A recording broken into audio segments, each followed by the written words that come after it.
Kash Patel tried to humiliate Jasmine Crockett on live TV, what she did. Next broke the internet. The cameras were already rolling when Kash Patel made the mistake. It wasn't a blunder born from ignorance, it was arrogance. The kind that comes wrapped in a tailored suit and a smirk that assumes no one in the room could possibly match him, let alone dismantle him. He leaned into the microphone with that rehearsed, borderline smug tone and said it like it was just another procedural jab. Lawyering doesn't prepare you for real national security. The words landed like a slap in a silent room. You couldn't hear gasps, but you could feel the air suck itself into stillness. Somewhere, a pen stopped scribbling, a camera zoomed in, almost instinctively, and across the room, Congresswoman Jasmine Crockett didn't flinch. She didn't raise an eyebrow. She didn't even shift in her seat. She just stopped moving. And in that pause, the temperature of the entire hearing changed, because Kash Patel didn't realize it yet. But he had just poked a bear who doesn't roar. She calculates, she dissects. She prepares like she's walked into a courtroom where the stakes aren't votes, but legacy. Let's rewind. The hearing was scheduled to be dull on paper national security communication gaps, oversight reporting breakdowns, interagency procedural analysis, C-SPAN background noise. But what unfolded in that Capitol Hill chamber felt less like policy discourse and more like a moral trial televised to the nation. The protagonist, a former public defender from Dallas turned congresswoman. The antagonist, a former Trump aide with a resume full of classified talking points and the kind of confidence that assumes Congress is his old playground. And then it happened. That moment, the moment Patel, sitting before the committee like he owned the air in the room, decided to belittle the legal career of the only black woman on the panel. With a smile, he didn't say she wasn't qualified. He implied it. He didn't shout her down. He patronized. That slow, condescending dance of privilege masked as professional critique. He spoke about operational command like it was sacred ground that courtroom warriors could never tread. He called her legal background useful in theory. He said the word feelings. And he did it all while maintaining the facade of civility. But here's the part that broke the internet. Jasmine Crockett didn't respond right away. She didn't bite. She didn't blink. She waited. Then, without raising her voice, without looking ruffled, she began speaking with a calm so sharp it made Patel's voice sound like background noise. She cited specific cases where she defended clients under FISA. She listed national security litigation tied to classified disclosures. She mentioned Department of Justice interrogations. Then she stopped, let it breathe, and said this: "Have you ever had to argue constitutional limitations on executive power under oath?" Patel opened his mouth. She cut in. "Because I have. On record." He tried again. She let him speak for half a second, then leveled him with one sentence that felt like a closing argument in front of a jury of millions. "I didn't come here to compare resumes. But since you brought mine up, let's get a few things straight." That's when she brought out the folder. She didn't slam it. She didn't wave it. She opened it like a surgeon, exposing the incision. Document 1, her litigation history. Document 2, clearance verification. Document 3, her record under federal confidentiality statutes. "This," she said, tapping the last page, "is where I stopped letting you rewrite the narrative in rooms I had to fight twice as hard to enter." There was no applause. No one dared. The silence wasn't absence. It was weight. Somewhere in the back row, a Latina reporter scribbled faster than she could breathe. A congressional aide clenched his notepad. One of Patel's own political allies shifted in his seat and looked away, because everyone knew the moment had turned. She wasn't defending herself anymore. She was dismantling him, piece by piece, and the internet. It was already erupting. TikTok clips, live tweets, Instagram reels, teachers playing it for government students, mothers watching from kitchens whispering, "That's it." And still. Crockett didn't gloat. She returned to her notes, calm, silent, prepared. Because when you've spent your life being underestimated, you don't come to win applause. You come to end the assumption that power belongs to the loudest man at the table. And in that moment, Crockett didn't just take back the narrative, she became it. She became the story, but not the way viral moments usually do. There were no screaming matches, no microphone slams, no security rushing to separate red-faced adversaries. There was only one woman, seated behind a wooden desk, surrounded by cameras, staring straight into a system that had long assumed people like her needed permission to speak. And when she stopped speaking, the room didn't exhale. It held its breath. Because Jasmine Crockett hadn't just responded, she had shifted the gravitational center of the entire hearing. She had reminded everyone, from congressmen to interns, that sometimes silence is louder than anything a raised voice could ever hope to achieve. But here's what most people missed. Crockett didn't just arrive in that room as a politician. She carried something heavier, something earned. She carried the weight of courtrooms that had never been built for her. Years earlier, she'd been a public defender in Dallas, standing in front of judges who looked past her to speak to her male counterparts. She'd watched prosecutors underestimate her, mispronounce her name, and dismiss her motions without reading them.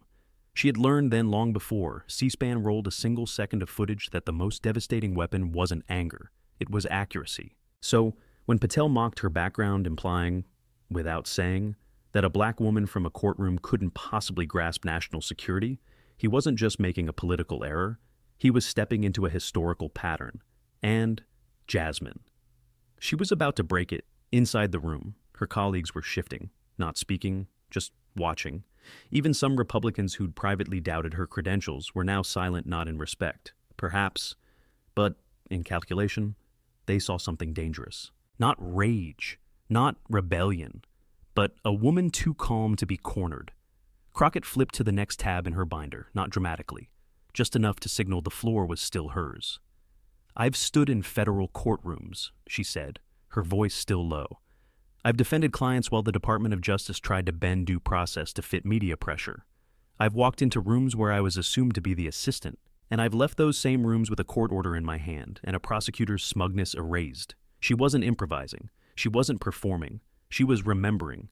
And that memory, the years of fighting, of being overlooked, of being underestimated, gave every word the weight of something sacred. Meanwhile, Patel was shrinking. Not in posture, he still sat upright, but in presence. His voice, when he next spoke, was flatter, forced.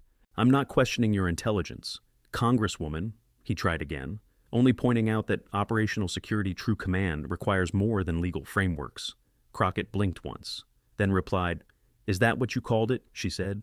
"When you revealed a CIA officer's identity on national television, operational command, that was the crack."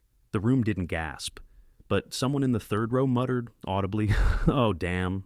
Patel shifted. That matter was settled. He stammered. "No," Crockett said. It was buried, and with that one word buried, she cut deeper than any committee gavel ever could. Because it wasn't just a policy critique anymore. It was a diagnosis. Crockett wasn't confronting Patel. She was dissecting him. "You see," she continued, "when men like you talk about command, what you mean is control. Control over narratives. Control over people. Control over perception." She paused, then looked up not just at Patel, but at the room. "But you never earned that control. You were handed it. And now, for the first time, you're sitting across from someone who didn't ask for permission." Silence again. The kind that makes people lean forward. And outside, it was already happening. Clips were hitting Twitter. She didn't raise her voice. She raised the bar. One TikTok clip had racked up 200,000 views in less than an hour. A college professor in Maryland projected the hearing onto her class screen mid-lecture. "Watch this," she told her students. "This is how you hold the floor without ever raising your voice." But inside that hearing room, none of that mattered, because the room itself was changing. And Patel, he was realizing that every second he sat there pretending he still had control, he was bleeding credibility. Crockett, meanwhile, hadn't flinched, hadn't smirked, hadn't even moved her hands. And yet, somehow, she had taken the floor, the narrative, and the oxygen in the room, all with three things: a binder, a memory, and the kind of calm you only learn when you've been dismissed one too many times. By the time the chairman looked up again to move the hearing forward, Patel was blinking more often. His throat tightened. He glanced down at his notes but didn't read them, because at that point, it didn't matter what he had prepared. The room had already heard what it needed to, and they were waiting quietly, reverently for what Jasmine Crockett would say next. And because in Washington, most people perform for headlines. But Crockett, she wasn't chasing virality. She was delivering a reckoning, and it had only just begun. What came next wasn't a takedown, it was a teaching. Because Jasmine Crockett understood something Patel never would. Power isn't volume, it's memory. And when wielded right, memory becomes a weapon no hearing room can contain. She didn't lean forward. She didn't even raise her voice. But her next words sliced through the room like a verdict you keep saying, operational command. "Mr. Patel, but tell me something. When did command become synonymous with carelessness?" No one spoke. Patel blinked. Once, twice, Because, she continued, eyes unwavering, every memo you submitted to this committee suggests otherwise. She reached into her folder again, slow, steady, and pulled out a stapled set of documents. She slid them across the table with the ease of someone who had done this 100 times before, but the weight of someone who never got to do it without proving she belonged first.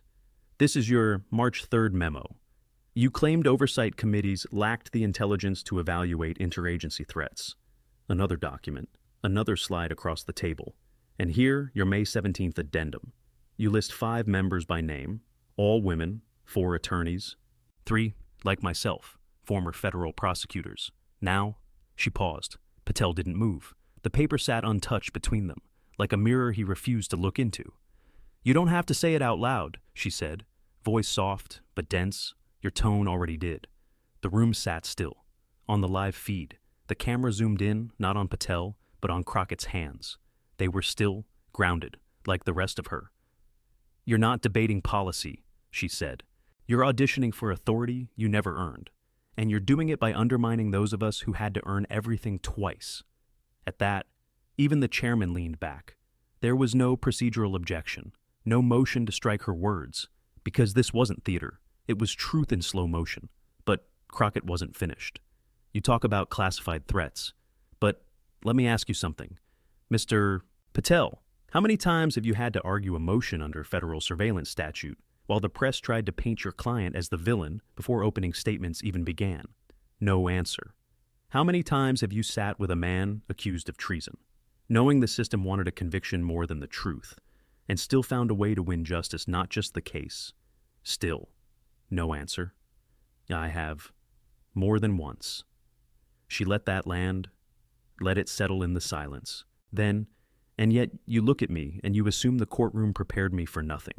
You assume my calm is compliance, that my presence is luck. Her voice didn't rise, but her clarity did. I'm not lucky to be here. I'm practiced. I'm credentialed. I'm necessary. At the far end of the room, a young black intern lowered his pen and just watched. Because that's what this was. Now, not a hearing, not a debate, but a live transmission of what it looks like when truth stops asking for a microphone and just starts speaking. And Patel. He looked like a man being written out of his own testimony. For the first time since the hearing began, he leaned back, not confidently, just back, because when Crockett opened that binder, she wasn't presenting evidence. She was presenting the receipts of being dismissed for years and still showing up more prepared than the men who doubted her. The mood in the room shifted again, not louder, heavier.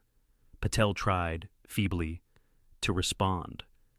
I respect your service, Congresswoman, he began, his voice lacking its earlier cadence. But she held up a hand, not high, just enough. I listened while you spoke, she said. Now I expect the same courtesy. Even the chairman didn't interrupt, because in that moment, it didn't matter what party anyone belonged to. Everyone in the room could feel what was happening.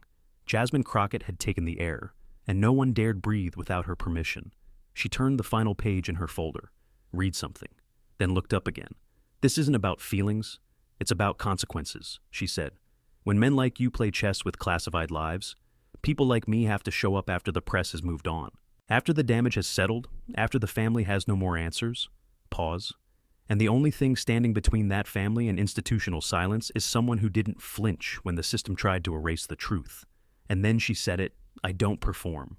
I represent. It was one sentence, but it was enough. Somewhere, a staffer in the back bit his lip. A reporter lowered her camera and just watched. No headline could capture this, because Crockett wasn't arguing with Patel anymore. She was speaking to the nation, to every woman ever told her credentials were almost enough, to every lawyer whose courtroom wins were erased by someone's condescending smirk, to every black professional labeled too aggressive just for refusing to shrink, and Patel. He knew it too. He looked at his papers. They offered no help, because now the crowd wasn't waiting for him to explain. They were waiting for her to continue. She let the pause hang again. And then, softly, you say this isn't personal, but you made it personal when you implied that law, the very framework that governs this nation, isn't enough to understand how to defend it. Another pause. Then, without blinking. And maybe that's why it's failed so many people. The hearing was still technically ongoing, but Patel wasn't. He sat quieter now, answering short questions from other members with half focus. His voice lacked the rhythm of a man in control. Because this wasn't his stage anymore. And Jasmine Crockett. She didn't take it, she was born with it. She just stopped asking permission to use it, and now she wasn't using it to speak. She was using it to strip the paint off the walls of the very institution that once asked if she was lost. Crockett didn't raise her voice. She didn't need to. By the time she turned to her next point, the hearing room wasn't just listening, it was held hostage by her stillness. There was no escaping it. Even the walls, it seemed, were absorbing the silence like testimony.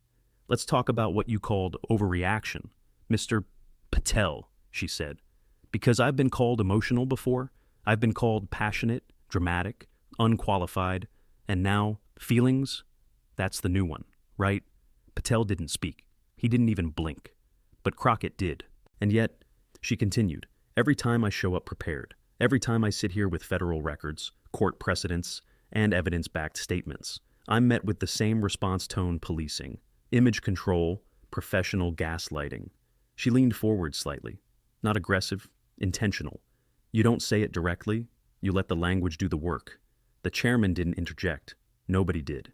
Because everyone knew they were in the middle of something far more honest than procedure. Crockett wasn't just answering a witness. She was addressing an audience far beyond the walls of Congress. Let me explain something, she said, her voice now like a clean blade cutting through smoke. The community I come from when we speak, we aren't emoting, we're surviving. We're speaking because silence got our fathers buried and our sons sentenced. Because when we don't speak, people assume consent, and when we do, they assume threat. Another pause. She didn't blink. So, when you suggest we bring too much emotion into this space, I want you to understand what you're actually saying, that truth is only valid when it's comfortable. That justice should be delivered like coffee palatable, neat and quiet. There was a hush, the kind that doesn't invite commentary, only reflection, and then she said it. I am not here to make you comfortable. That line landed like a gavel dropped from the sky. Outside the chamber, phones buzzed. A senior correspondent at a news desk whispered, "Cut the B-roll. We're going live to the feed." A campaign strategist in Ohio texted back, "She's not speaking for the party. She's speaking for the people we forgot." But back inside, Crockett just kept going. I've had judges question my bar credentials, reporters mislabel my degrees, colleagues confuse me for my assistant. I've had security stop me outside this very building because they couldn't verify I was elected. She inhaled once, but I still showed up, every day. Not to prove myself to you, but because there's a mother in Houston who's still waiting for someone to care about her son's sentencing disparities. A teacher in Detroit who hasn't seen clean drinking water in 3 years. A Vietnam vet in Georgia whose benefits were stripped by a man who never served. And then, almost too softly, they don't have microphones. But I do. That moment, that was the shift. Not a dramatic one, not a climax. Something quieter, deeper. The kind of moment where people stop scrolling, where students put down their pens, where you realize you're not watching a debate. You're watching a country be reminded of itself. Patel shifted again, cleared his throat, tried to recover with a defense no one asked for. I simply meant that operational field experience carries a certain urgency. She stopped him with one tilt of her head. Urgency, she asked, her tone flat. You want to talk urgency. Now came the weight. I've defended minors accused of capital crimes. I've sat beside mothers whose kids never came home from a traffic stop. I've had to walk into federal detention centers knowing the next hour could mean the difference between freedom and deportation. Don't talk to me about urgency. Patel's words caught in his throat. And then silence. Not embarrassed silence. Exposed silence. Crockett turned the page in her binder. This hearing isn't just about intelligence briefings. It's about who this country deems intelligent enough to lead, to protect, to decide. She looked directly at him now. And then, and what I hear, Mr. Patel, is that when that intelligence comes in the form of a black woman with courtroom wins and a sharp binder, it makes you nervous. A collective breath held, released. The gallery was still. The aide near the back rubbed the bridge of his nose. A Republican senator stared at the table like it held a secret he wasn't ready to face. You're not afraid I'm wrong, she added. You're afraid I'm right and that people will hear it. That's when it hit. This wasn't just a reckoning for Patel. It was a message to everyone who ever confused restraint with weakness. She flipped one last tab in her folder. This is a security protocol report from 2021, she said. Your name is on it, So is the note that you recommended withholding classified data from oversight committees on the grounds that non-military personnel lacked clearance understanding. She held it up. That's me you're referring to. That's Rep. Bryant. That's every woman who sat in this room, studied the law, carried the clearance, but still wasn't trusted. And then, quietly, call it what it is, discrimination wrapped in deference. The chairman finally spoke, his voice, for once, low. Congresswoman, would you like to yield your time? Crockett didn't look away from Patel. Not yet. I will, she said. But let me say this before I do. She stood not for drama, but for presence. I don't care if you never acknowledge my background. I don't care if you never say my name with respect. I didn't come here for validation. I came here to rewrite the room. She placed the folder down with both hands. And this, she nodded toward the still frozen Patel. This is the sound of that rewrite starting. She didn't sit back down, not immediately. She let the silence vibrate, let the discomfort hang in the air like unfinished testimony. Because Jasmine Crockett wasn't just holding court. She was shifting the narrative in real time. And in rooms like these, that shift doesn't echo. It thunders, quietly, permanently. That's the thing about moments like these, they don't vanish when the hearing ends. They imprint. They echo in places you don't expect: classrooms, barbershops, late-night group chats, the quiet of someone scrolling on a lunch break who suddenly sits up straighter. Because when Jasmine Crockett laid down that folder and said, "This is the sound of that rewrite starting," she wasn't closing a file. She was opening a door. And behind it, the shift. The shift didn't come with applause. It came with awareness, a recalibration of power, measured not in decibels, but in direction. And in that moment, everyone watching in the room, on the stream, in the back rows of the internet knew that the hearing might technically move on. But no one was really moving past what had just happened. The chairman's gavel tapped once, procedural, hollow. "Thank you, Congresswoman," he said. "We'll proceed to the next round of questioning." But even he hesitated, as if the next question would land flat against the aftershock. Another congressman, Midwestern, mild, forgettable, fumbled through a pre-scripted inquiry about budget allocations. Patel, still seated stiffly, tried to answer. His voice was quieter, not submissive, just stripped. The confidence was gone. The cadence cracked. He stumbled through his acronyms like someone trying to perform a song they no longer believed in. And every few seconds, he glanced sideways. Not at the committee, not at the press box. At her. Jasmine Crockett hadn't spoken in over 15 minutes. She just listened, took notes, her face unreadable. But her silence was now the loudest thing in the room. You could hear chairs shift, pens click, phones being unlocked, but you couldn't hear her because she wasn't reacting. She was remembering, and that's what rattled him. Because when someone doesn't need to speak to own the room, you realize too late that you were never in control. Patel answered another question, then another, each response more disjointed than the last. He used words like streamline, interdepartmental consensus, field-ready execution strategy, but they landed like jargon dropped into a room no longer interested in jargon. He was trying to get back to the script, but Crockett had already ripped the pages. Then, finally, the chairman returned to her. "Congresswoman Crockett, you have the floor." She didn't rush. She closed her binder, slid it to the side, placed both hands on the table. Then, with deliberate calm, "I have no further technical questions at this time." A pause. "But I have one more thing I need to say." The gallery didn't breathe. Even the stenographer froze for a fraction of a second before typing. Resumed. "This isn't for this committee," she said.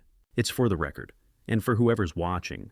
She looked not at Patel, but at the rest of the dais, the ones who had watched silently, some with sympathy, some with calculation.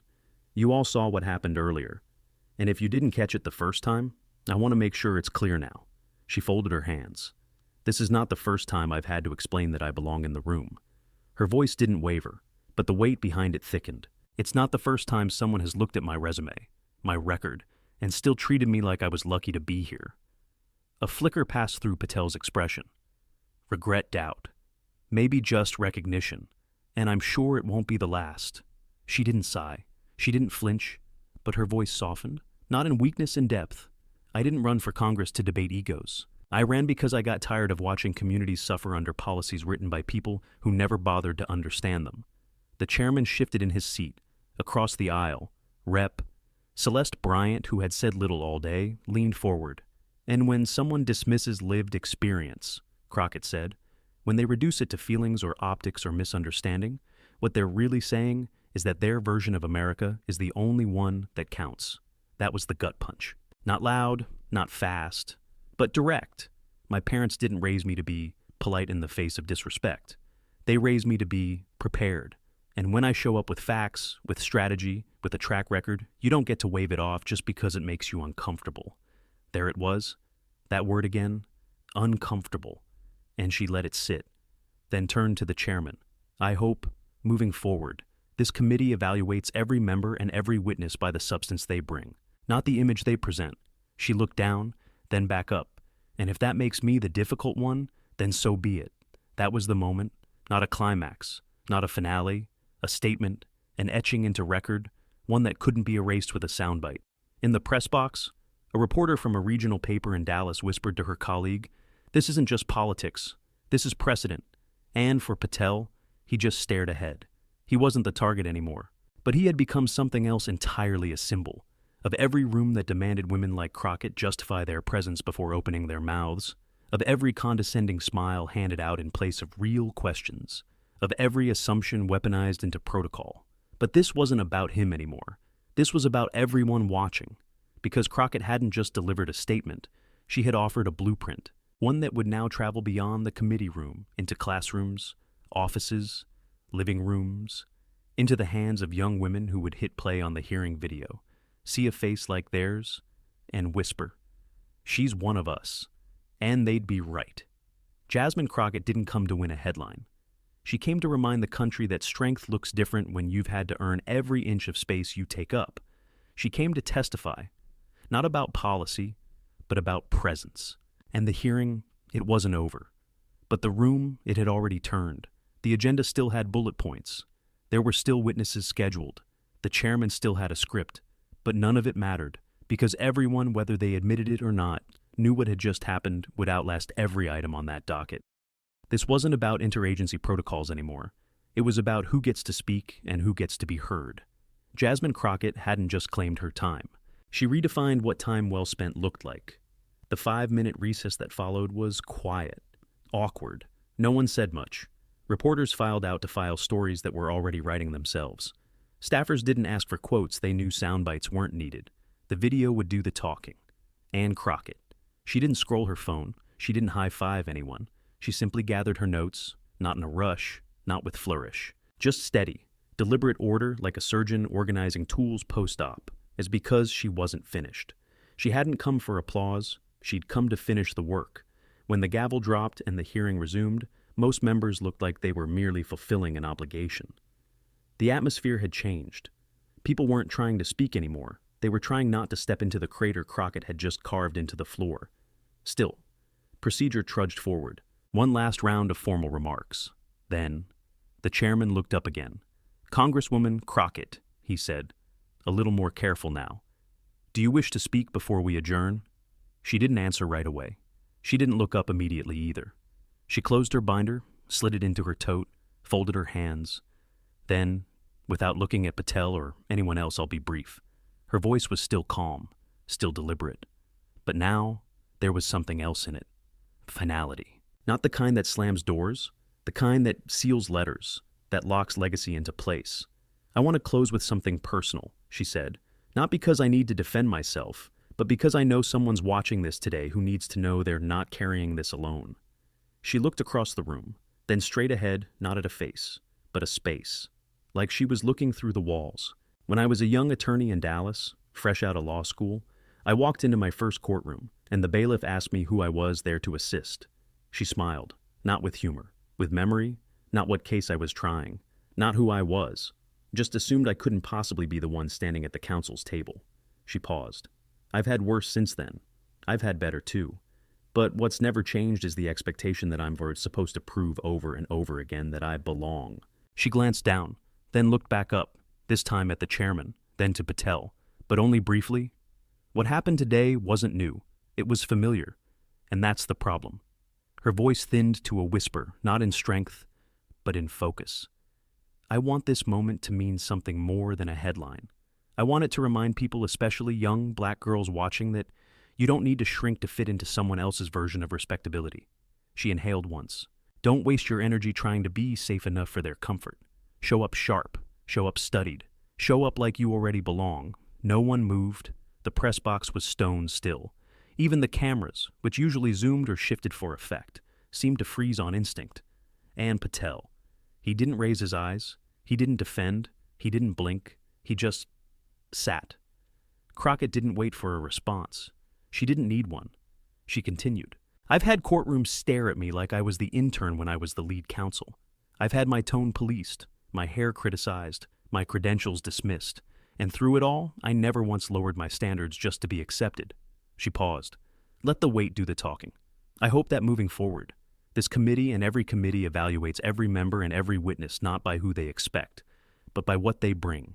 And then, if that makes me the difficult one, so be it. That line didn't land like a punch. It landed like a verdict, and nobody objected. No gavel, no counterpoint, just silence. Not the awkward kind, not even the reverent kind. The kind that signals acknowledgement, respect, unspoken agreement, outside. The clip had already gone viral. Twitter had fractured into hashtags and think pieces. TikTok edits were stacking up with slow-motion zooms and captions that read, "She didn't flinch. She didn't fold." But inside, the moment hadn't finished settling. Because what Crockett had left in that chamber wasn't just a speech. It was a blueprint, a model for how power is reclaimed, not with noise, but with clarity. When the chairman adjourned the hearing, it felt ceremonial, like an afterthought to what had already concluded. Patel didn't move right away. His hands stayed folded, his notes untouched. Whatever argument he came to make had evaporated, not because someone shouted him down, but because someone told the truth louder than he was ready to hear. Crockett stood, not in triumph, in grace, no applause, no photo op, just presence. She walked out without looking back. Stepped steady, head high, no rush, and in the hallway, reporters tried to catch her. Congresswoman Crockett. A few words. A young woman in a crisp blazer called out. Tablet raised. How do you respond to critics calling your tone divisive? Crockett stopped just for a second. Looked over her shoulder. My tone, she said. Or their discomfort. And just like that, she was gone. What she left behind wasn't viral content. It was clarity. It was proof. Proof that leadership doesn't always announce itself. Sometimes it waits, listens, prepares. And when the time is right, it speaks so clearly the room has no choice but to hear. Jasmine Crockett didn't come to fight. She came to reframe. And across the country, from college dorms to courthouse cafeterias, people who had never heard her name before were now saying it like it was a headline they'd waited their whole lives to read. Jasmine Crockett. She didn't clap back. She corrected the record. She didn't raise her voice. She raised the floor. And the country is still catching up.